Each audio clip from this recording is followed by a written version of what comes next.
a lot of really great things that come with automation and technology changes. And to me, it's foolish because I think that these longshoremen, first of all, my biggest problem with unions, I don't have a problem with private sector unions existing. It's not like I'm anti. I think they're kind of foolish sometimes, and you're seeing fewer and fewer workers wanting to opt into them because they don't see the benefits of them like there were 50 years ago or something. I just think that it's crazy to me that this longshoreman, the head of the union, gets paid over $1 million a year for that job. His two sons are also employed by the union and get $600,000 apiece for they're not even defined roles. So this one family is pulling down like $2.5 million. Nepotism. Right. So the one family, because this union is pulling down $2.5 million, and they're willing to wreck the economy. They knew that this is going to piss off Democrats, potentially loses the election for Democrats going into the holiday season. They know exactly what they're doing. And by the way, the East Coast Union, an important thing I did not know until this week, and it makes sense if you think about it, our East Coast stuff. So this is Maine to the Gulf of Mexico, all the way down to Texas. That's this union, the ILA. We had the West Coast one go on strike last year before, around the same time. Coincidentally, it's always leading into Christmas and holiday stuff. We do way more exports out of the East Coast and way more imports from the West Coast, which makes sense. China coming into the West Coast. So it's really not stuff coming from China. That wouldn't make any sense to go around the entire United States coming from China. It's all the stuff that we're making and exporting. So they weren't holding hostage the goods that you go buy from China. They were holding hostage American companies that build things and make things and then export them. That's farmers, that's car manufacturers. So really, they played it like, oh, stuff's going to not be on the shelves. That would have happened for sure because like about a third of what they do is imports, but it's imports from Europe and stuff. It's not the supply chain thing. That might be what you're talking about. That also hit out here, because I remember DeSantis was saying about wanting to send, because there were still things that were waiting here to be unloaded for some reason. Well, it's because when the West Coast strike happened, like I said, last year, year before, they started rerouting stuff to the East Coast, and they were starting to do the same thing. Yeah. The quickest thing they could do was the Panama Canal, of course. And they were worried that by the time it got even that far, the strike might be over. Right. And then you're paying a bunch of shipping costs for nothing, for no reason. And now there's a backup at the canal, which, by the way, is not wide. No, it's not. That's not like, I don't even know what the Hudson River, or it's a lane. And you take that big shipping, I keep wanting to say yacht. You take that big boat, ship, straight ship, through it. There's no turning. Once you're in, you're going out the other side. Yep. And so they're worried about if we make the decision to send, what happens because now we offload it in Miami and got to get those things to LA anyway. Yep. And that was also a time when a lot of the truck drivers were pissed off. Yeah. And so, and by the way, truck drivers were pissed off on this one too, because they're backlogged. They can't work. And so this is something where, here's my question. I don't understand how we are okay. Like I said, unions, if you want to have a union to build cars at GM, whatever, I don't care, because if you guys go on strike and stop making cars, I can go buy a Honda. Like that's only detrimental to that company. And so, it's not the entire industry that's affected by that. That's why, yes, it is, because those car makers are paired up against the United Auto Workers Union. Well, which is all the companies. Well, but it's not all the companies. It's not Toyota and Honda and BMW and all the other companies that are making cars. Toyotas are made here now. Toyotas are made in Tennessee. Well, yeah, but they're not part of UAW. They're not part of UAW though. No, maybe not. They're not unionized with Toyota. So my point is, the most recent one, right? So my point is, they made some agreements with Ford that Chevy didn't bless yet, and so they had to go that way. And there was that delay. It's like getting a bill through the House, but you still got to get it through the Senate, or vice versa. Yeah, but my point is, there are car companies made in America that are not unionized, and there are some that are, and so there's a competition thing there. We come with the shores and the docks. we have these ports that the United States is in charge of, and then we let one union completely cripple. We give them the power to completely cripple the whole United States economy. So they can hold the economy hostage for whatever they want. They asked for 77% raises over 6 years. Do you think anyone listening right now thinks they're going to be making 77% more money than they are 6 years from now in 2030? That's a very high number. They settled on 66. That's why they rejected 50% raise. They settled on 66 to in the strike for 90 days or whatever, and they're still working out the automation stuff.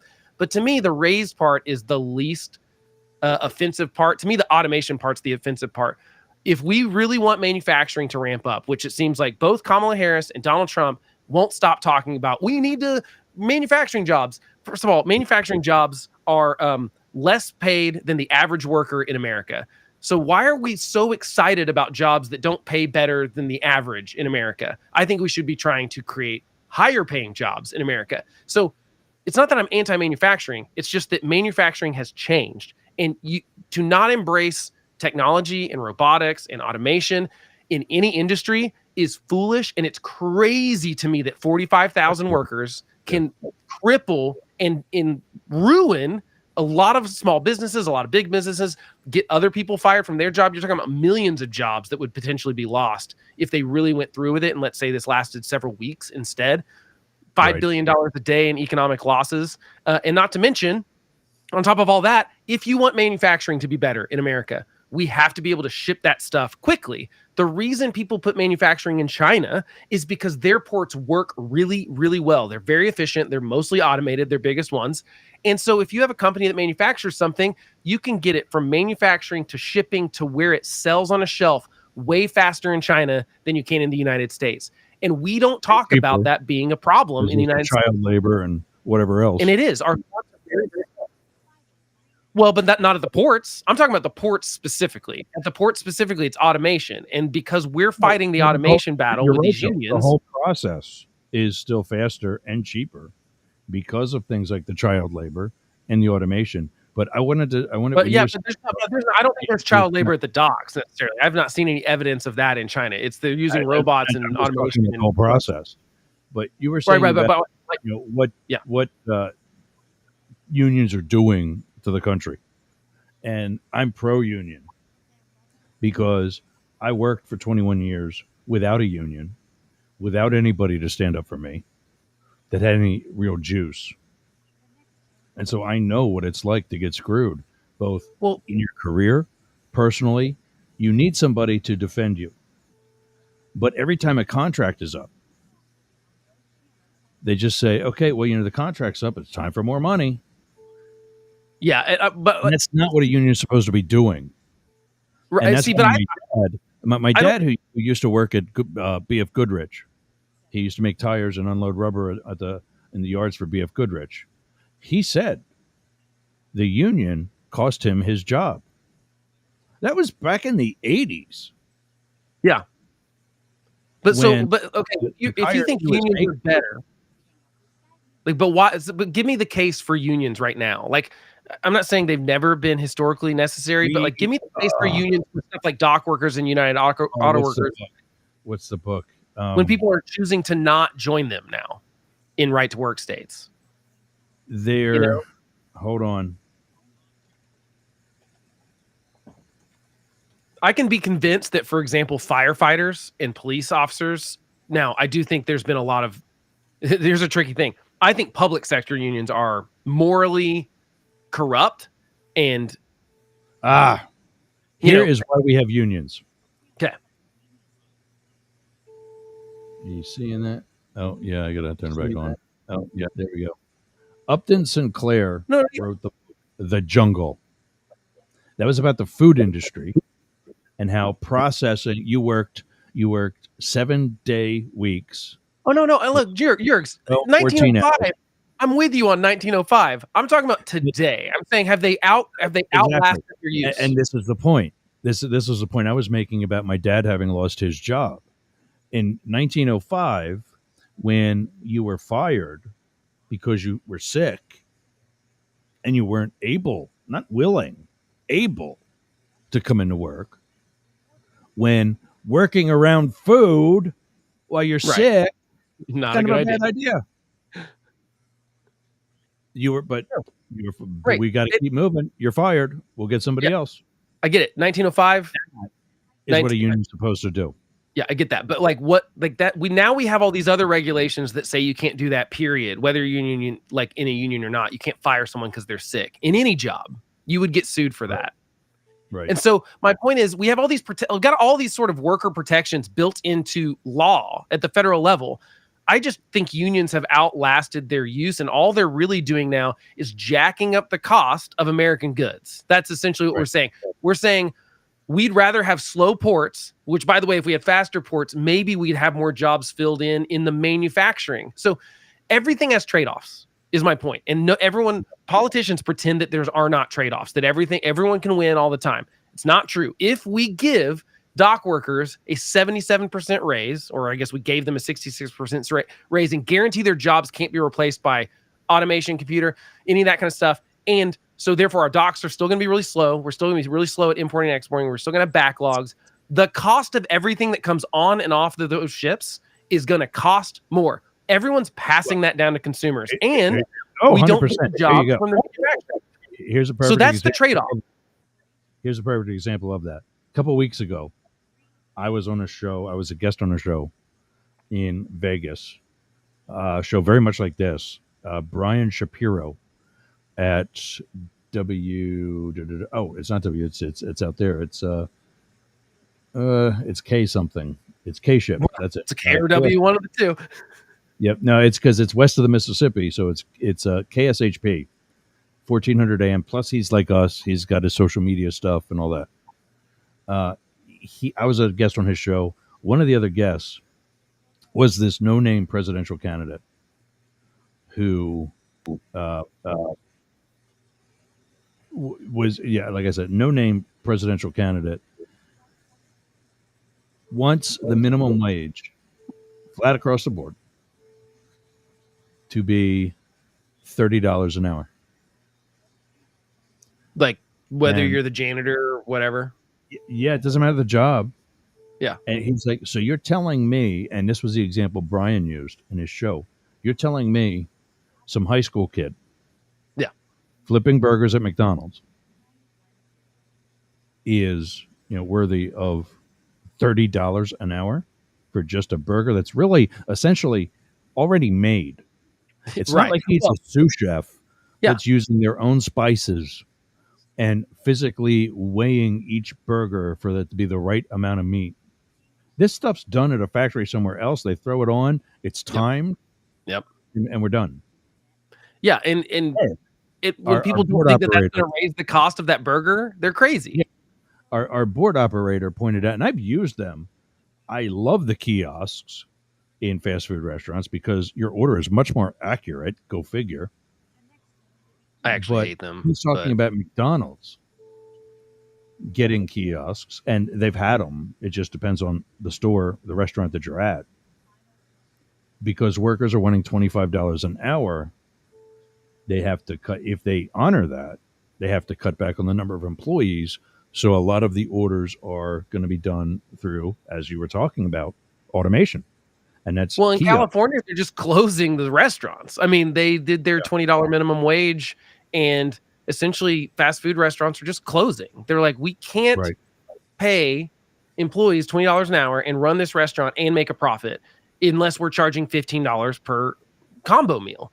And no one wants to pay that, or $20 or what, and so people don't pay. I mean, I think the thing that drives me crazy about every economic thing is that everyone, and now the real problem is that I have is that now the right are these people too. It used to just be the left that were idiots on the economy. I mean, frankly, I feel like the left has been just out of their mind on a lot of the economic stuff for a long time because they think that supply and demand aren't the two most important factors in all economics, and they are. And now the right's pretending the same thing, and it drives me nuts that we can't just talk about the basics of if you raise the price. Everybody wants to be for the people, and nobody wants to make decisions. Well, and everyone wants to pay people a bunch of money, but then they don't see that, like, well, yeah, but then that same person you're paying $20 an hour has to pay $20 for a combo meal at a fast food restaurant, and so that money means nothing anymore. Right, 100%. So I got to take a break. When we come back, we're going to also talk about the debate. Was that this week? It was Tuesday, right? Tuesday. It seems like weeks ago because it's a VP debate. Sleeping in the back of a minivan does that to you. Just another night sleeping on a dog bed. When we come back, we're going to talk about who won the VP debate and why. And of course, there's two answers, as well as the Brooks Brothers revolt. No, the Brooks Brothers.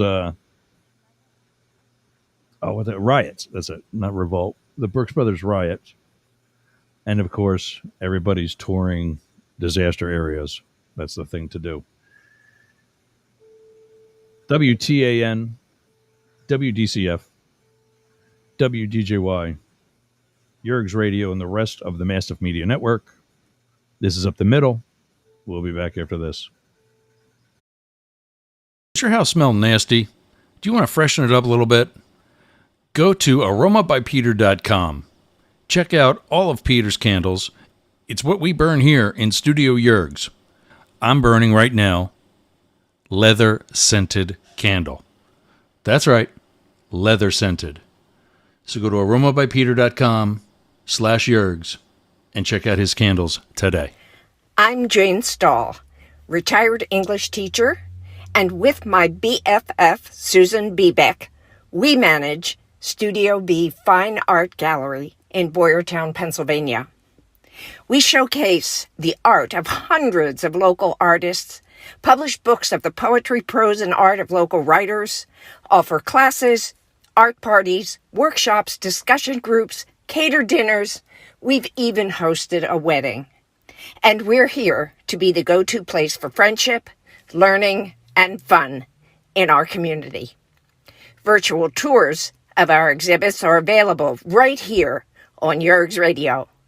Let us introduce you to some amazing art and artists. Check out Jane Stahl and everyone at Studio B in Boyertown, Pennsylvania. Please visit our YouTube channel, Talk TV 24. How's your website doing? I'll tell you how mine's doing. It's awesome. Yergs.com is gotta be the best website for anybody in podcasting or any sort of broadcast solo journalist like me. How did I get that? Limit Break Digital. Limit Break Digital did my website with Yergs.com. They did YergerGroup.com. They take care of my marketing, my branding, and help me get the message out to you. Go to limitbreakdigital.com/Yergs for 10% off your next project. That's a $3,000 site, Yergs.com. And you can get 10% off that by just going to limitbreakdigital.com/Yergs today. Talk to Jay. That's my guy. We all got a guy, and Jay's mine. limitbreakdigital.com. Hey gang, it's Yergs. Right now, our country is about to embark on yet another controversial presidential election. I have an actual question, legitimate question, as a political scientist and historian by education. If you are a Trump supporter, I want to hear from you. I want to know what your appeal to Donald Trump is at this time.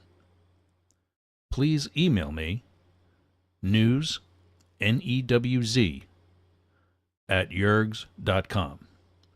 News, N-E-W-Z, at YERGZ.com. Thanks. Participants must be willing to provide their contact information, answer a series of questions, and then have their first name broadcast over the radio and social media relevant to Up the Middle. I got to pull this out. Hold on. During the breaks, I tune in to all of our affiliates and make sure everything's going well. And we've been getting this with America One Radio. I don't think I have the same schedule that they do because we're not on there.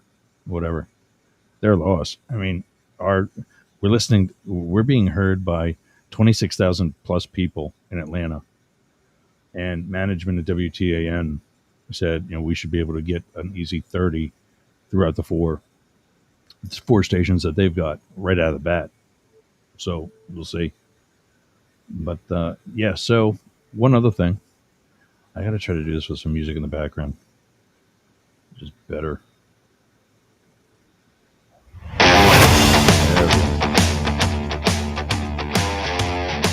How you looking? You got that gym body going? You working out yet, Blake? No. No, Not as much as I should, though. What are you doing? Rowing machine. Okay. One of my best friends was in crew at St. Joseph's in Philadelphia. I need to do it more. I'm bad about I never motivated to do it. I need someone to. I used to wake up every day and go for a walk out to the water, 4 blocks out to the water and back. It's 1.5 miles round trip. And it wasn't just that. I mean, I was, total meathead, supplements, diet, protein shakes. You were also in charge of, protecting some important people. So I think it was probably important for you to be in shape and to whoop some 100%. Ass, right? It's part of the job description. 100%. Yep. There's no part of my job description where I have to whoop ass. Yeah. Well, it's been music, but depression hit in for me, and the anxiety and PTSD, and I just totally lost it. And I haven't been to this place since, and it's not the place's fault. I really miss it. And that is what used to be Monster Mouse Fitness in Bayonet Point, Pasco County. Now it's Momentum Fitness and Wellness Center. I got it right this time. 2 weeks ago, I screwed it up badly. Momentum Fitness and Wellness Center on US 19 in Pasco. New weights, upgraded weights, new other, features. I don't even know what that's called. When a gym has like a nice locker room and sauna, spa, swimming pool, all the other things you can do at the gym, they're doing this thing that's all the rage right now called the cold plunge. I don't know why you would drop in ice cold water. I mean, I'm handicapped enough. I don't need to make anything else smaller. There's another innuendo for you. But that's apparently I like the heat. I always like the heat. And I used to use a sauna, which they now have, for like 5 or 10 minutes before every workout. It's like the microwave for your muscle. And now they got it. They've got a bigger outdoor training area for both weights and CrossFit. And I just messaged Anthony before we went live today. This, by the way, is turning into being a 2-minute commercial. So get your live commercials at mastiff.media. The music's over. That's a 3-minute song. Well, they got a lot of ad time. Money's worth. Getting your money's worth. Go to, I almost said Monster Mouse Fitness again. Go to Momentum Momentum Fitness and Wellness in Bayonet Point. It's Hudson, Bayonet Point, Jasmine Estates. There's a bunch of neighborhoods in Pasco County that merge right in that area. But it's right on 19. You can't miss it. It's right by the U-Haul Center and the Arby's. And yeah, you will find it. And you got to find it if you want to get or keep that Hernando Beach body. Momentum. Develop a momentum. And momentum. I don't know what his actual slogan is. Do they have a Oklahoma City location? Because maybe that's what I need. No, that's the bummer of syndication. You at least you get to hear about it for when you come visit me. That's true. Yeah. Now I know where I'm going to work out. Yeah. Yeah. You know what? There was another one I was supposed to do live today too, but she never gave me the info. Well, guess we're not doing that. Oh, it's called What's Up Pasco. It's like a nonprofit, and it's where I was going to be doing the show from earlier this week if we went earlier. But why am I still showing this, by the way? I need a producer, Don't we all? but we're still showing KSHP AM 1400 in Vegas, which is actually somebody else we're in talks with. We might be adding them to the network by the end of this year. So Momentum, Fitness and Wellness Center, Bayonet Point, Jasmine Estates. They don't have more than one location, although they should, and they probably will someday. It's just that, like I said, Bayonet Point, Hudson, Jasmine Estates, all these different neighborhoods, Port Richey, come together like this one spot. And that spot is Momentum, Fitness and Wellness. All right, so are we done talking about hurricanes and strikes? And Works for me. Yeah. do we have everything? Wherever you want to go. Are you hearing like a buzzing in the background from my mic? I hear a weird ding and some other sort of static sound, but I don't know if that's on my end or yours. So, with this whole life that is happening right now, I moved the computer to the garage, which is now air conditioned. Later, it's going to be air conditioned with a second machine. And I go to get coffee at like 9:45, take the kids for a pup cup at Dunkin'. I come back, wake up the computer, and there's this nasty rattling. One of the 7 fans. We got like 2 minutes left, so we got to start saying our goodbyes too for some of our networks. Oh, yeah. Thanks, Ed. One of our 7 fans on this computer is now rattling. Like it's like a belt that's loose or something. Always fun to when you're trying to do audio and there's some stupid thing making noises. My light actually makes a lot of noise. I need to maybe get another one, but yeah. So check out. Let's do some plugs here for the first hour. Let everybody know where they can get us. God, I get all these alarms going off now too on my desktop, and I usually do this show with 4 monitors in the actual studio in my house. I've got 1 monitor that I was able to put on this high top table, which is wobbling, and I'm worried it's going to fall over with about $2,000 worth of equipment sitting on it. That's bad. That's bad for stuff. I'm probably going to make a trip to Walmart just to get a table. But where can we get? First of all, this is actually a 5-day-a-week show. Every weekday at 11 a.m. Go to www.mastiff.media.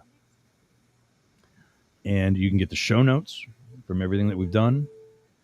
Or you can get the list of all of the places where you can get us, not just the TAN network. And don't get me wrong, we're happy and grateful to have WTAN with us.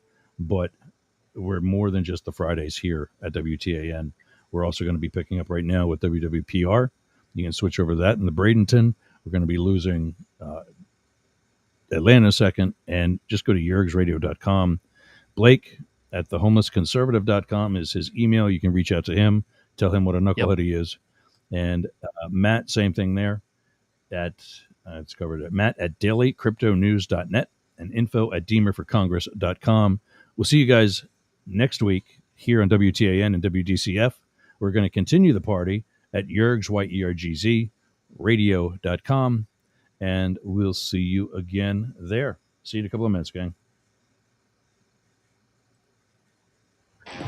From the Sunshine State, WTAN, this is Clearwater, Tampa Bay's WDCF, Dade City. All right. Welcoming WWPR 1490 for hour number 2. Yeah, there we go. I like our music. It's in my head very often. Do you?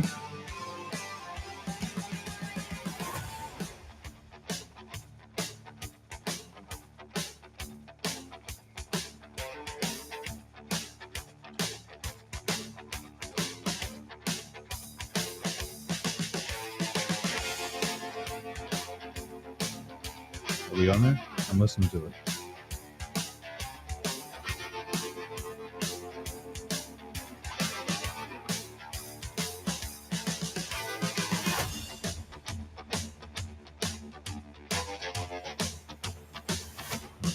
actually working.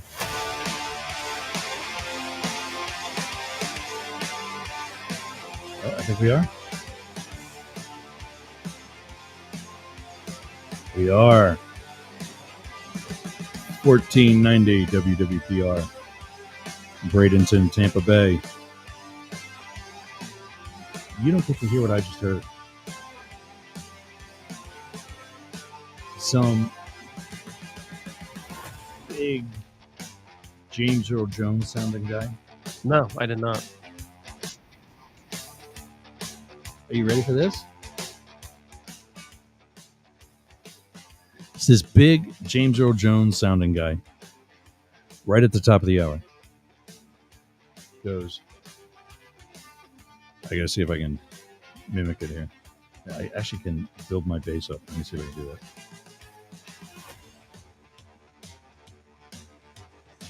Check 1 2. Check 1 2. Check 1 2. There we go. That's a little bit.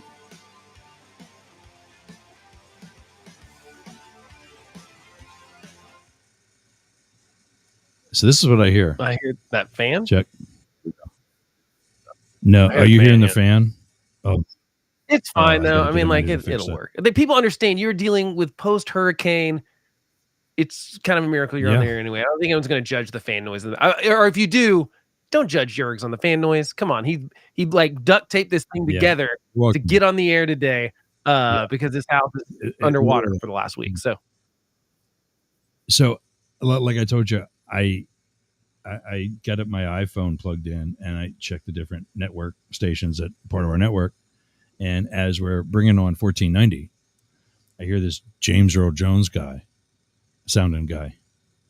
was it the ghost of James Earl Jones? Following program. Yeah. The following program contains obscene. Was it obscene? Oh, I are they forget what now he said. warning people about us because you and Matt Yeah. can't stop cursing? Yeah. For the record, I have not. Here, I think that's probably me growing up Baptist. I'm very good at being able to turn that cursing part off for a different crowd. My thing was when I was in the Secret Service, I was just around so much of government people, Hillary Clinton, the Obamas. What is the language like behind closed doors with these kind of people? Is it let fly? Oh, in certain situations, it's not in front of the cameras, right? But probably, yeah. No, of course not. I've seen them all be going off, and as soon as that door opens, whether it's the car or from one room to the other, it's smiley, happy people. It's like a switch, yeah. Because that. I mean, that happens in every business. I don't think that's exclusive to politics or something. I was in a band, so. But for me, being in that atmosphere, I had my coffee sitting here and it's condensing, and now because this table is tilting, now my crotch is wet. Yeah, that's nice. That's a nice feeling. For that, that's what I thought. Wow, am I that old already? I can't even feel it. That I've lost control. But no, it's just the table, just Duncan. But for me, for being around all these people so frequently, I noticed one day I don't spit anymore. I don't chew gum. I wasn't swearing. I was all professional and, clean cut, good boy. Like, I got to get out of here. Fire me. Let me retire. Let me be me. And now I got long hair. I'm sitting in a sweaty garage, which supposedly has air conditioning, and shirtless. Just like it's still hot as crap here. That's not why the high is still 90 today. Yeah, that's it's not October. We don't have a camera for me. For those of us just joining, this is the first day back from a forced vacation, courtesy of Ms. Helene. We are back today live for Up the Middle. Matt is traveling. He's unable to join us. He tried. He gave us a good college effort an hour ago, but the rolling hills of Pennsylvania did him in. Did not like the cell phone coverage there, yeah. We'll wait till next week. So, We talked Well, about I some really feel lead like we got a stories in ton the to talk first about. hour. We also didn't talk about, like, because we didn't do last week, we didn't talk about Eric Adams in New York. We haven't Yeah. talked. We still haven't talked about the debate, which I'm sure we'll talk briefly about that. I don't know that it's super consequential, but yeah. So there's been a lot. I mean, the news has been kind of. In fact, I mean, so often I go, "Oh yeah, I totally forgot that other thing happened," because so many other things have happened. It's just it shows no signs of slowing down. Yeah. I'll move you out from behind the marijuana leaf and the pot of coffee. There's there we go. There's something we usually do, I guess, kind of sort of in the first hour. We haven't been doing it on the Fridays because you guys have like no idea what this is and who Pierre Robert is. But Pierre Robert is a Philadelphia DJ that I've listened to literally my whole life. He's now a 69-year-old hippie, has been a disc jockey in Philadelphia at WMMR. WMMR 93.3, a rock station, 1981. Were you even born then? Yeah, 83. So I'm a couple years removed from that. Yeah. So he was there before you were even born. And he does this thing where when he finds somebody in his listening audience who he calls a good citizen, he gives him a toast of coffee, huge coffee drinker. He's on like from 10 to 3 in the morning to afternoon. He does a toast of the morning sauce in their direction, meaning he's cheersing somebody. And that for me today is one of my coaches does a show 2 days a week that I highly recommend if you're any sort of content creator, not just podcasting, even though the show is called Podcast Pros. It's also for radio people. It's also for YouTubers, even though he's not a big video guy. And you just learn how to manage your social media and learn how to do so many things in the creative space. And he's taught me so much. So this is to John J. Wiley, also a radio personality, also in law enforcement, medically retired earlier in his career as a new sergeant because of an injury. And soon after that, got into radio, went to school for radio, as an adult, went to night school for radio, and left that after about 20 or so years, and now is doing his own thing on the LET Network. It stands for Law Enforcement Talk Network. Google that, you'll find him. John J. Wiley, today's coffee, today's morning sauce is toasted in your direction. Thanks for teaching me so much, Uncle John. It says Uncle John. He's also got this big bushy mustache that we're making T-shirts from. And I forget what it's, there's going to be like some suggestive, like give it a comb or something like that.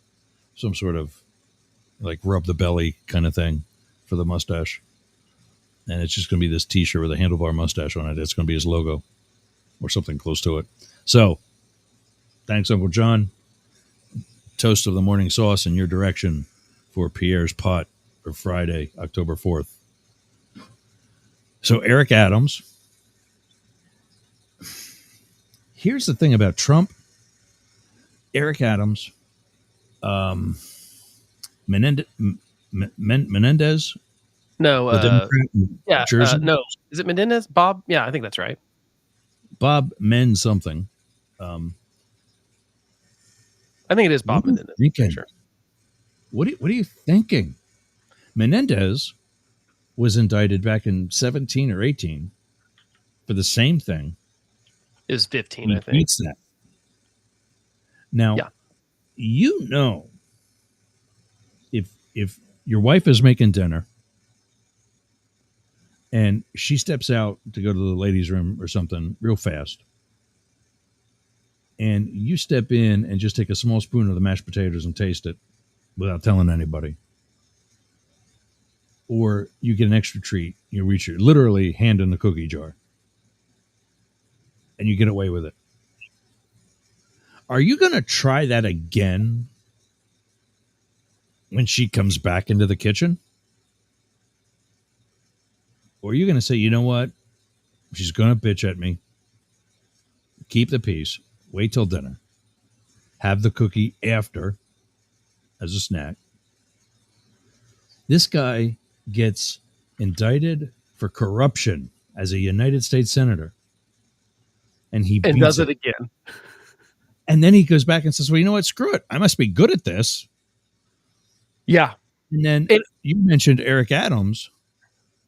Yeah. What are they thinking From when foreign governments, by the way, Yergs. This is not even this is not bribery is bad. I don't like bribery. One thing that a lot of people don't talk about is that, which I think is a thing that's lost on. I think it's lost on the argument about like what the role of government is now that we're not in the Cold War anymore. People forget that like these communist countries, these dictatorships, they run on bribes.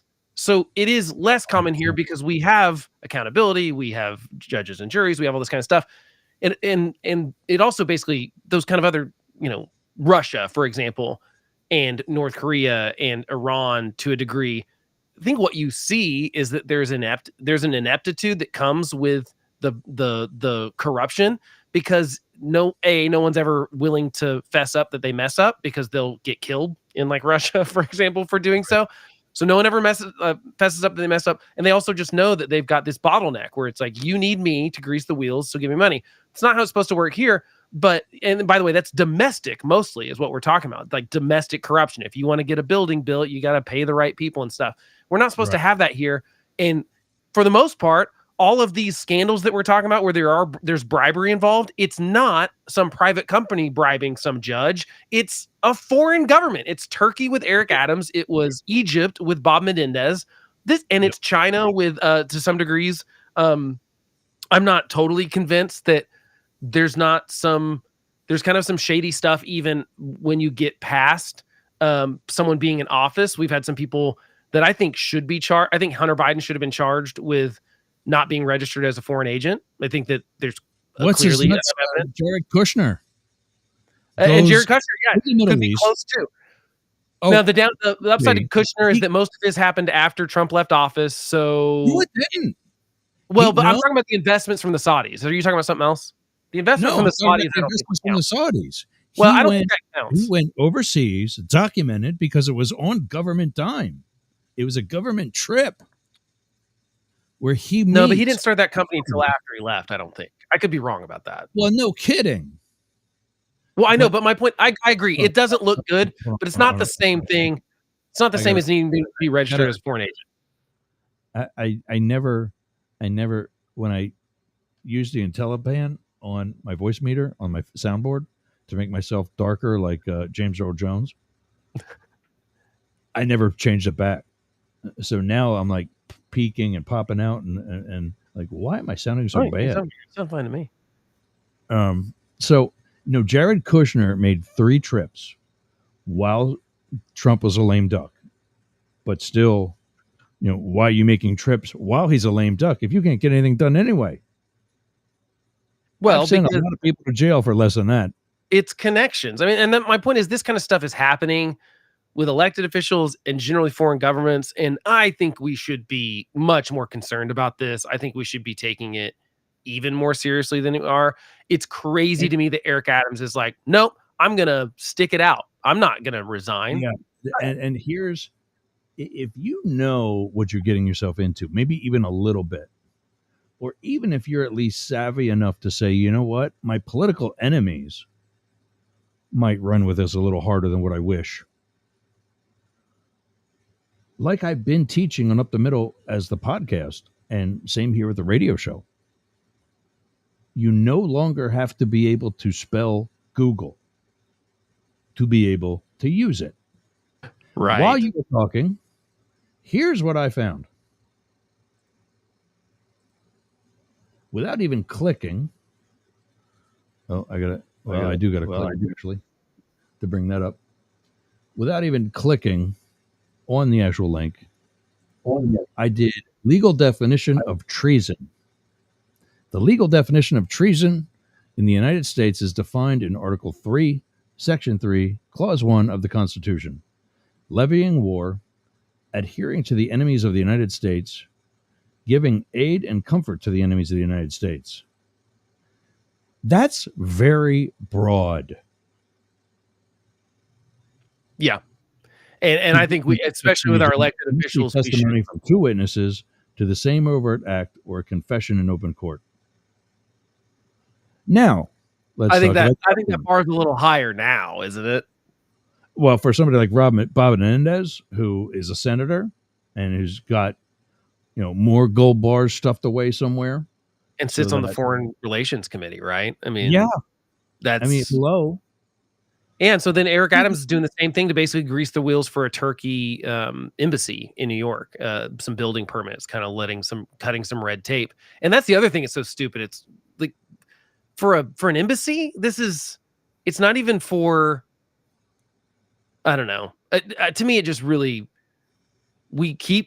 these keep coming out more and more, and I think we are foolish to think that. I'm not saying. Look at the direction it goes. No one's been accused of taking money from England or Australia or our right. allies. Yeah, It's Egypt. It's not that Egypt's our enemy, but like Turkey certainly is ran by a brutal dictator. We're going to talk about Turkey in a second, Okay, actually, and how they could very well be our enemy. Oh, I mean, I think that they qualify for sure. We're not worried about them, but yeah. If we don't go with the treason, also in that couple of minutes tops, we're only 17 minutes into this hour, and we were rambling about other stuff, about like our language and so on, for how long.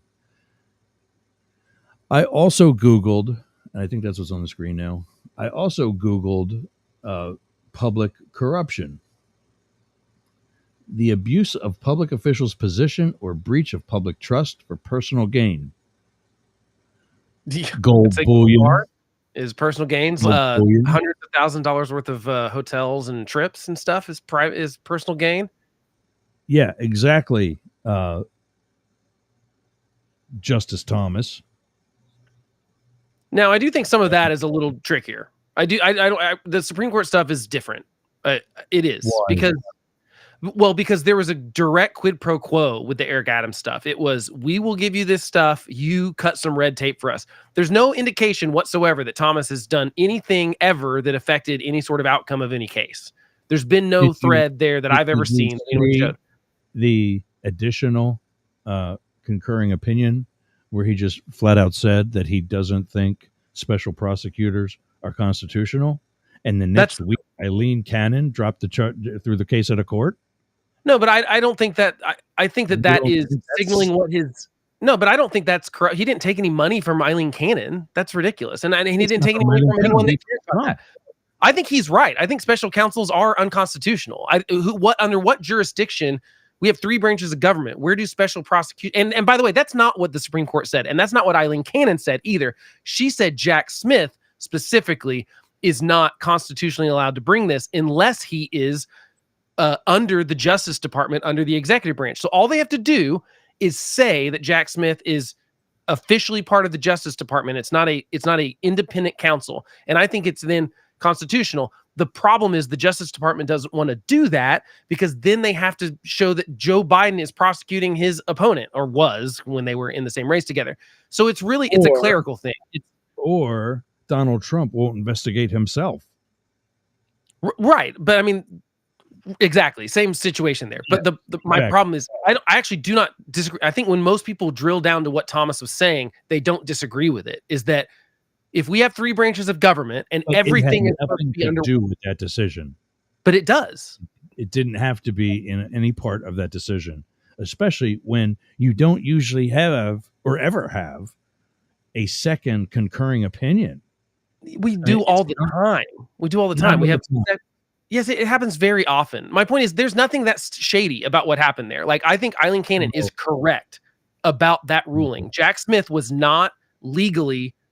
I don't think an independent counsel can do that. I do think there are constitutional problems, because everyone has to be accountable to one of the branches of government. And an independent counsel is creating a 4th branch of government, essentially. You're saying this guy is outside of the law of Congress, the judges, and the Justice Department. And so the executive branch. I don't think that I think that is extra constitutional, and we shouldn't allow them. I think they need to be under the Justice Department. And if it is a current sitting president, then it needs to go to Congress. But like you can only have, I think, prosecutions or investigations under either the executive branch or Congress. but you cannot have something that's independent of both of those bodies because the Constitution is not set up to allow that. Because who are they accountable to? Where does somebody like Jack Smith get his money from? But the problem is it's not just the money, it's the fact that you have to structure it where he is accountable to his bosses in the justice. Where does he get his money from? Who pays him? I know it doesn't matter. That's my point is, though, it's not that who pays them. It's who is responsible for checking that person's authority. No, it's not, because the Justice Department was trying to keep an arm's length from that and saying we don't have anything to do with it. You can't constitutionally. We can't do that. No, they can't do that constitutionally. Is my point. Who is in charge? Morally? Have all of our morals? I don't care about morals. I don't care about morals. I do not care about morals. I care about the Constitution. Like a true MAGA Republican. No, listen, I'm not a MAGA Republican. You know I don't like Trump. My point is all they had to do was say that Jack Smith is under Merrick Garland and he is a special prosecutor, not an independent prosecutor. That's all they had to do to circumvent it. Or swap him with someone in the Justice Department that takes over the case. Those are the two options. It wasn't when Trump tried to say they threw out the case. That is not true. That is not what happened. The case did not get thrown out this week. They said Jack Smith cannot bring this as an independent. He has to be under the executive branch. And I agree with that. I think that is actually the smarter legal people that I know, that I read, because I'm not a lawyer, obviously, but say like this has been a problem that a lot of people have been talking about in kind of legal world for decades, is that an independent prosecutor. Now, if you want to do an independent investigation, that's a little bit different because there's not any they're potentially just taking that to the Justice Department or to Congress to say, here's what we have found, and you all can take an action on it. But an independent prosecutor, I've been reading legal people for 20 years that have said, we don't think that these are constitutional, because who are they accountable to? And everyone has to be accountable to one of the three branches of government, including between the branches. So Congress can check judges as well as the president, the executive branch. The executive branch can obviously veto congressional laws. The judge, obviously, the Supreme Court and all the courts can strike down laws that Congress writes that they think are unconstitutional or executive orders. So there's supposed to be this thing. An independent prosecutor is not answerable to any of those people. And so I agree, legally they shouldn't exist. And this was not a problem of Trump is guilty of the things I think he's been accused of by the Justice Department, specifically in the election cases and the documents cases. I just don't think that it works where Biden was trying to have it the best of both worlds. He's trying to say, I'm not prosecuting my political enemy. My Justice Department is not prosecuting my political enemy. It's this separate person we hired to do it. And to me, that's the fuzzy line you can't do. Because here's the question that I would ask you, Jurgs. Would you want Trump to be able to do the exact same thing to his political enemies? And I think the answer would be no, right? Well, and that's, you need accountability there in the first place. But someone's got to answer it. And by the way, when we talk about the executive branch here, everything goes up to one person. The president is in charge of the entire executive branch. I'm glad you so said there's that. no other branch of government there's no other government that does that, because Congress is obviously a group of people. Even the courts are groups of people in various places and chains of, you go from circuit courts to Supreme Court and stuff like that. The executive branch is one person. So Joe Biden did not want to look like he was prosecuting his political enemy. And I understand that. But to me, there would have been, you got to own it one way or the other. So to me, the moral thing to do would be like, I don't care if it looks bad politically. It's the right thing to do if that's what you feel. Although I do think the Justice Department has been not great on all this stuff, because to me, you can see the difference between the Hunter Biden stuff and the Trump stuff in both the way they did it, the speed they did it, when they were trying to do it, as far as it being convenient for stuff. I don't think the Justice Department has been behaving completely well. And I think most of that comes from Biden. I don't blame Merrick Garland necessarily, because I think his boss was making his job very hard to do. Yeah, but I mean, look at the situation. He's trying not to interfere with an investigation into his own son. And then he's also trying not to interfere with an investigation, like you said, into his political enemy. Yeah, but it's pretty clear he was interfering in the one with Hunter. I mean, to meet with a witness the day before the witness is supposed to be in court is wrong. And even if it Bad just looked judgment. wrong, you shouldn't have done it. Yeah. You know, and the point is, there's clearly a thumb on the scale, because with the Hunter stuff, they tried to do this plea deal that blew up because the judge was like, "This is ridiculous. This is absolving him of all future crimes." Like, are you agreeing with that? But they had to kind of like dial it back and go, "You're right. We don't have a deal here," and that's why he's now getting prosecuted for. I mean, he took the plea deal finally, I guess, on the right, or no, he hasn't yet on the tax stuff. I can't remember. Yeah. The point is, it's pretty clear that Hunter was not getting prosecuted for things that anyone else would have. He also ended up getting some prosecutions that no one else would have, like the gun charge. So there's this weird thing, and Trump's getting some of the same stuff. I wish, what I really don't like about it is that it politicized the Justice Department. It's politicized the courts, and I don't think that's fair, because I don't think every action How has been do politicized. you, as a sitting president, rightfully investigate a political opponent who I would have is done it. really a wannabe dictator? I would have done it before that guy chose to run for re-election again. I would have done it as fast as possible. He chose to run for re-election back in November of 2020. No, he didn't. I mean, I don't, maybe, 100%. but it wasn't public. My point is, I would have done, we didn't learn anything in 2.5 years before they brought most of those charges. Really, we didn't. That gets to my point with why are we doing this stuff in the first place? Bob Menendez. Well, we should have done it. My problem is we should have done it in 2021. No. I don't mean we, the good guys, the justice. I mean we, the bad guys. Know, today you're gonna get caught. Stormy Daniels was from almost 20 years ago, and it still came out. Yeah, well, I mean, Eugene Carroll. It's because people are morally corrupt. People are morally corrupt. And like, my point is, so is Biden.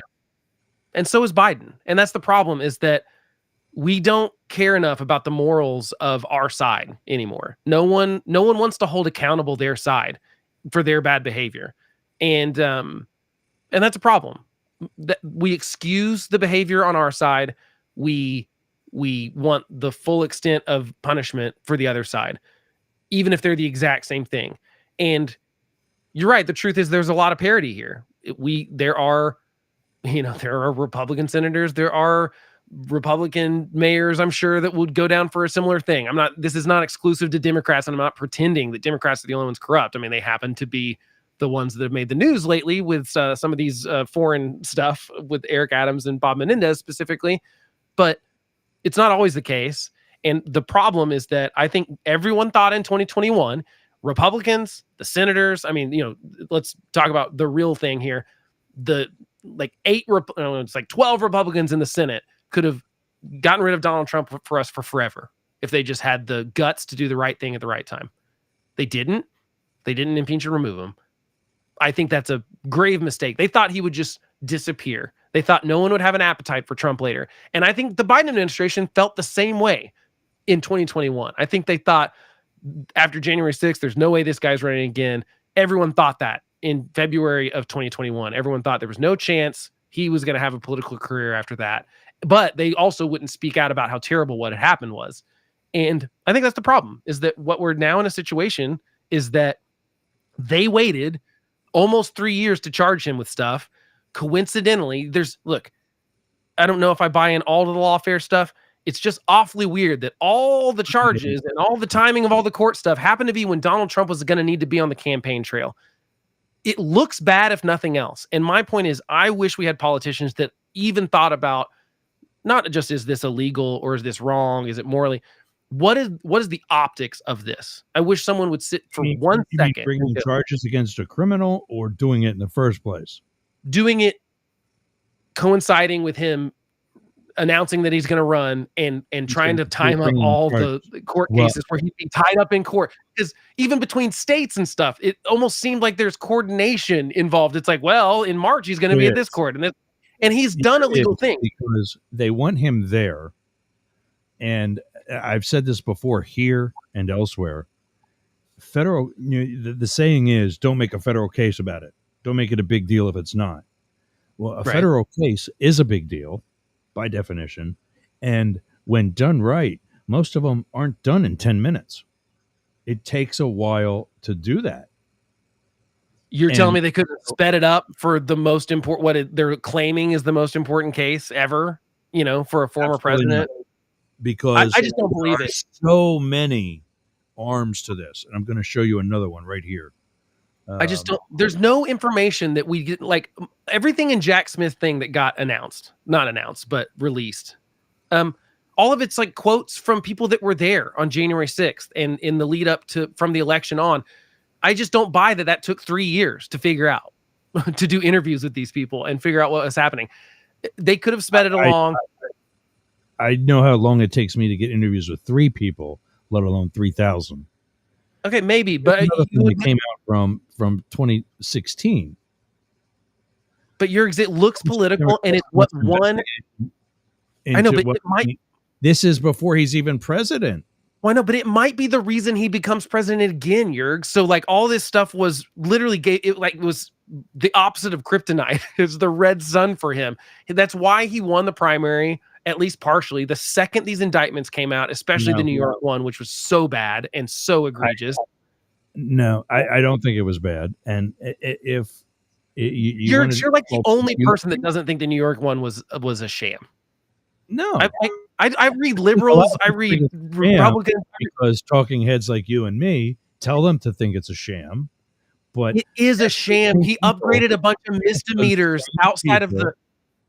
Ask those same people who say it's a sham if they've read the indictment, and just use that moment to clean the wax out of your ears, because you don't need to hear anyway. They got nothing to say. Well, I mean, I can tell you why it's a sham a million times. It's misdemeanor charges. They upgraded to felonies by not naming another crime. Oversight Democrats launch investigation into allegations Trump DOJ covered up, and here's again perhaps a need for individual and separate special counsel. Allegations that Trump DOJ covered up $10 million cash bribe to Trump from the Egyptian government. And it's not just the president, it's the government. There was I don't think that's independent. That's Congress. Congress is the people that investigate that then. They are in charge of checking the executive branch. Doesn't need to be an investigation. And I'm like, these are things I'm fine with. Like, let's investigate it. Let's figure it out. The Department of Justice, that's the CIA. The CIA is the one that goes to other countries and breaks the law, not the Department of Justice. Yet here they are. CIA is not under the Department of Justice, are they? They're under. No, they're under in the executive branch. No. Yeah, but they're under the Pentagon. It's different. No, the CIA is in. No, they're not part of. That's the Defense Intelligence Agency, the DIA.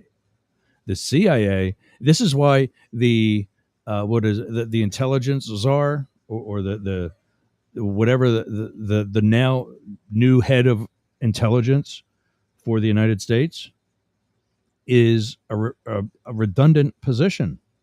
That is the DCI, Director of Central Intelligence. Right, but they're independent of the Justice Department. Correct. CIA has nothing to do with Stop. Will you let me finish something? Okay, but that's where I'm right about that, right? They're not connected. Or is it under it? I thought it was independent. Stop. I'm going to mute you. And Matt's listening. You know damn well he's listening. You're cutting out, so I couldn't hear that you were talking. I'm sorry, you were cutting out. Oh, am I really? Oh. Well, it sounded like digital cutout. I couldn't hear that you were talking. Sorry. It could be because of this, the fan that's running in the background. Anyway, the CIA is an independent cabinet member within the executive branch. That cabinet position is the Director of Central Intelligence. They're not under the Pentagon. They're essentially neighbors to the Pentagon, because Langley is a little bit farther out the George Washington Parkway than what the Pentagon is, which is right outside D.C. Langley is in Langley and McLean, and further west on the way to Dulles. But it's the CIA that is essentially the one that goes into other countries and breaks the law. The FBI is the ones that watches those countries as they come here and keeps them from breaking the law. Now back, and this is, as always, the link to what I'm showing now will be in the show notes. But so you read the whole rest of this on your own because we've got 25 minutes and I still got to do another break. But the story is 2016, Trump, 2016, he was running low on funds. And as you remember, things were still kind of tight with Hillary. And the campaign came to him. Actually, I think it was the Republican National Committee came to him and said, "We need you to fund your campaign like you said you would." And he said no. Pretty much because he kind of already saw the writing on the wall, supposedly, possibly, that in 2016, he was not going to get elected. Then all of a sudden, he comes up with $10 million, which obviously, if you believe that he's actually a billionaire, he would have, comes up with $10 million that he loans to his campaign. So now they got to pay him back. And miraculously, $10 million appears from a campaign that had no money in the first place to pay back the $10 million loan to Donald Trump. At the same time, this lonely old bank manager in Cairo, Egypt, is going about his day when he is given a handwritten note. Have $10 million ready in US dollars, cash, tomorrow. And the next day, two or three, I forget what the number was, but the next day, 2 or 3 men in black suits, sunglasses, whole government look, come in, take this. Is that in this report, though? What's that?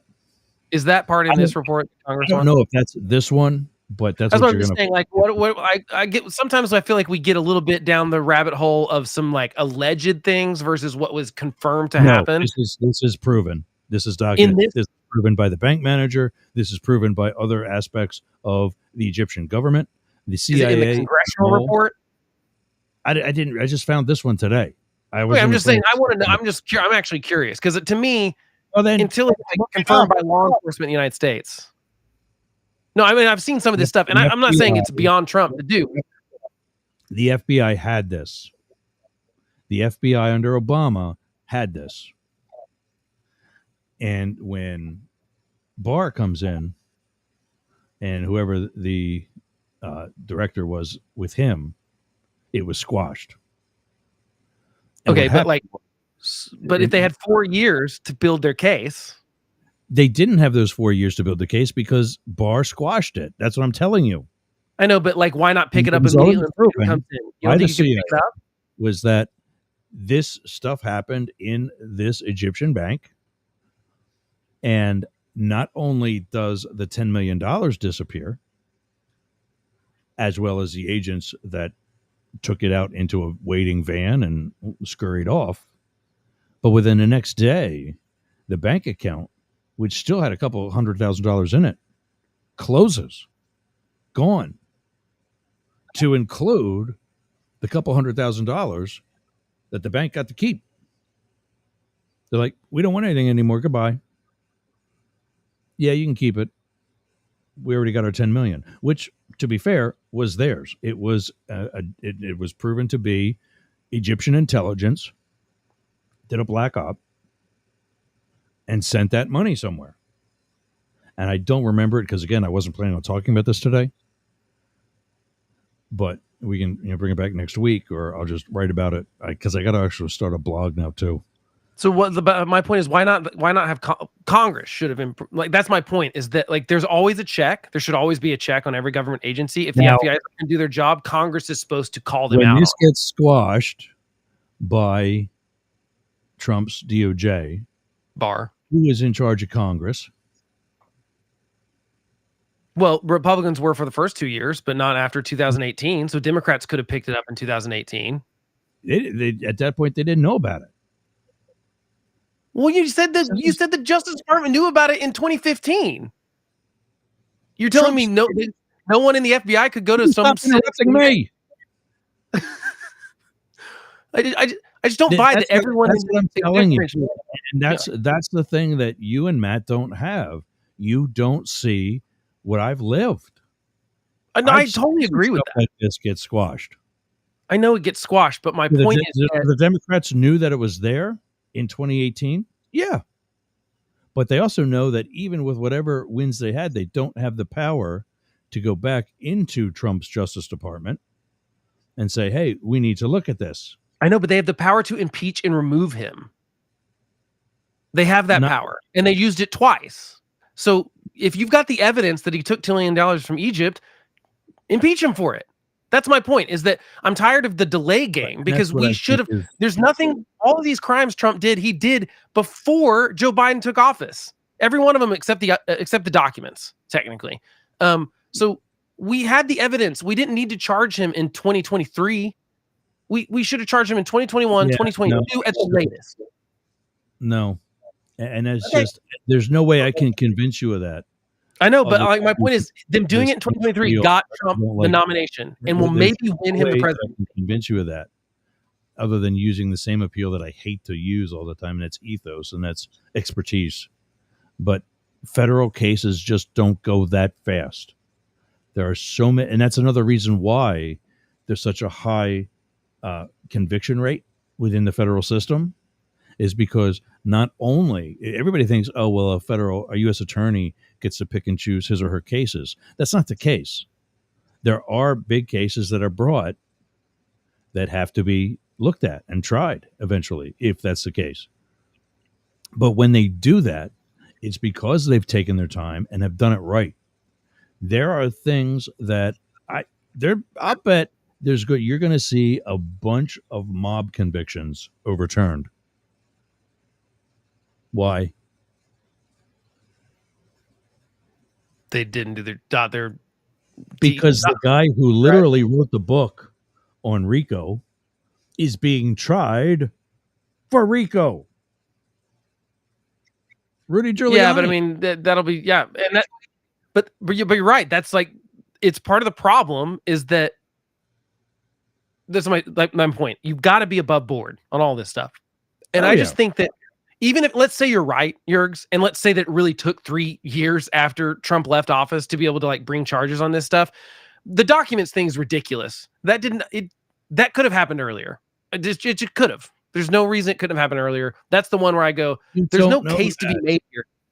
He has the documents, and they've been trying to get them from him for 9 months before they even go do the raid was a year and a half later. I'm getting timelines confused. The point is, at some point, let's just say that you're right, and all of this is just the normal pace for this kind of thing.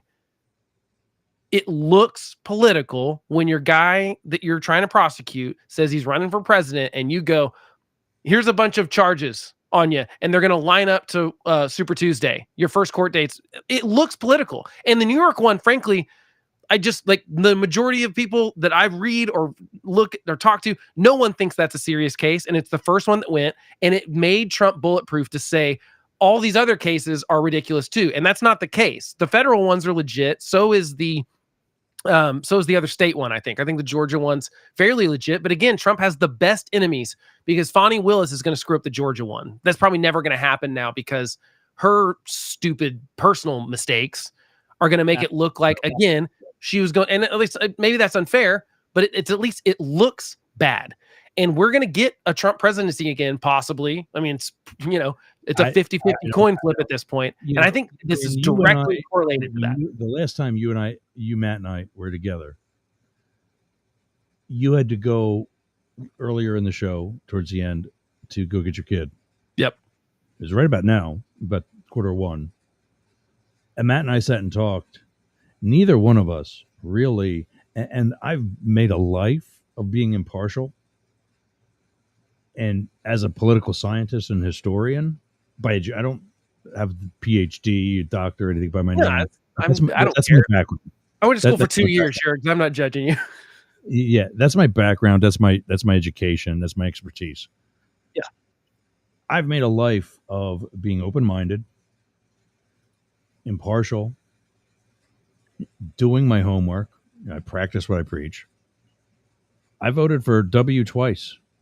Clinton twice before that. I'll go both ways. There's another one. Nothing for that one? No, I snickered. There's a smirk. Yeah. And I just don't think this one's going to be close. The big one, I forget who I was. I think it was a potential guest that I was screening to come on here. Actually, it might have been that guy we talked about in the first hour, Brian Shapiro from KSHP out in Vegas. Somebody. We were sitting and talking about the likelihood and is this going to happen and that going to happen. And I said, when I first moved here to Tampa, as we know, I'm not in Tampa, which is more liberal or progressive or whatever you want to call it. I'm out in the sticks. I'm out in the hood, the Trump hood. And when I first moved here in 2021, almost a full year after the 2020 election, I still saw plenty of Trump and DeSantis signs all over the place. Keep Florida free was DeSantis' thing. And of course, make America great again. Right. And when I say that I saw signs, I don't mean like the 18-inch by 24-inch yard sign that I've got for a Republican candidate local here right now in my front yard. I'm talking about 8 by 12 feet signs that Yeah, are they go big. inside of a building.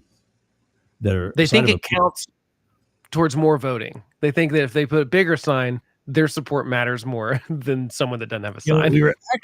I remember actually being taught that in junior high school. I ran for student government secretary.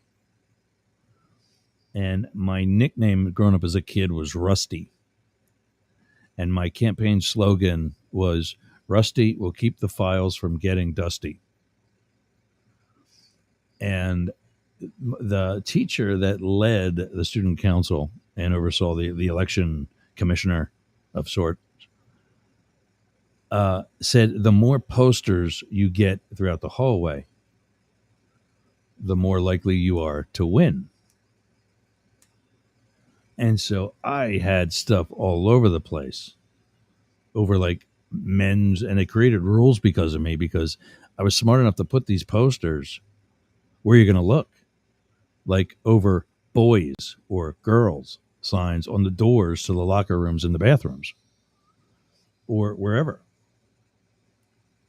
And it didn't work. I became a spoiler, though. I think Sue Rath spent the rest of her days hating me because she lost to Becky Hess. Oh, yeah. So you were the third party spoiler. Oh, yeah. I was the fourth party spoiler. Fourth party spoiler, even better. Third. You were Jill Stein. Oh, yeah. They didn't even know who I was. Ninth grader. For who? Ninth graders going to be voting for who now? So, yeah.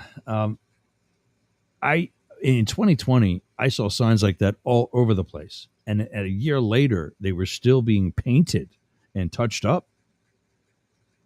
I don't see any of those signs anymore for this coming election. We're at a month now, 30 or 31 days from today. I don't see any of those signs. And the signs that I do see are recycled. Yeah, they still say 2020 on them? Here. Well, no. I can walk 4 blocks from here, and the sign will just say Trump because it's cut in half. Generically. We're 3 in a row. Yeah, it doesn't matter. No, it's an old sign. Yeah. But the Pence sign, the portion below it, is cut off. You only have to change 2 letters on that. You can just go to Hobby Lobby and cut out a couple. Yep, we've talked about that, and I've been saying it since. But it just says Trump. Yeah. Does that get the point across? Well, the other point that it gets across is those signs just don't show up in your mailbox. You actually send money to the campaign for them, and they get shipped to you because they won't fit in an envelope. Yeah. Well, if you're not getting an updated sign, how much money did you send to the campaign? If you're using one of the signs that you still have from 4 years ago. Yeah. Well, and we read too much into signs sometimes. I do think there's an enthusiasm. There's a lack of enthusiasm. Is the lack of enthusiasm. Doesn't mean The they won't lack show up of and vote. investment, the lack of enthusiasm, the lack of investment, the lack of concern, like they're winging it. My dad said something too. He said, just because they put Trump in their front yard doesn't mean they're going to put Trump on the ballot. Oh, if you put a Trump sign in the front yard, you are definitely putting Trump on the ballot. Don't look too much into these signs. Trump's going to win Florida, first of all, no matter what. Whether there's one sign or a million signs, he's winning Florida. Here's another thing. Did we really even have to have that conversation in 2016 or 2020? What do you Now mean? we're talking about the possibility, not the likelihood, but a possibility of Kamala Harris winning winning Florida and or North Carolina. North Carolina is a possibility. Florida is not a possibility. There's 0% chance. No one is calling that she's going to win Florida. No one is calling. Now people are calling. The Senate races are closer in Florida and Texas than they have been traditionally, but no one is polling. What's his name? Colin Allred is leading in Texas, or at least was. He was. He was up a point.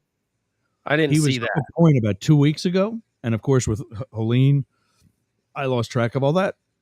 But he was up a point about 2 weeks ago, and let's just say margin of error. Maybe he's not really up. He probably isn't, because they've been wrong about this for the last every time Ted Cruz. They always think that Beto O'Rourke's going to beat him. Yeah, it is close though. I mean, it's close. Beto O'Rourke was never this close. Yes, he was. The media talked about it like he was. And the polls had it wrong too on him. People think 3 points is not a big victory. 3 points is a big victory, kind of in almost any rate. Like that's pretty good. And yeah, by election day, customer support. I just got this email. Mac Store customer support has updated their money request. Updated request details: $1,099.99. So I'm looking at the polls right now, just so you have it. Really, is Texas not on this list? That seems insane. This is actually coming from PayPal too. So, yeah, I guess they don't have. That's crazy to me. I don't think. Look, I don't know almost anyone that pays very close attention to polling and all the other stuff that doesn't think the Senate's going for Republicans. Could be here, there, state kind of thing. And that the House will probably go to whoever wins the presidency. But every poll on the presidency is basically coin flip at this point. And so it will be very close. I'd be curious to see what turnout is compared to 2020. I think it will be lower because of the hurricane. I actually think that will be like North Carolina got devastated. There's no way that doesn't affect the election in North Carolina. That was in mountains.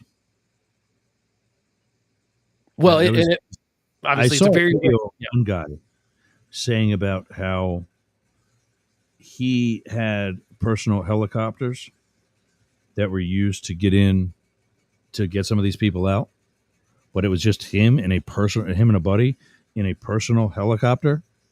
That, like, where is the National Guard? Where are, he said he saw in his entire time making all these rescues, he saw a total of 2 Black Hawk helicopters. And he keeps saying about how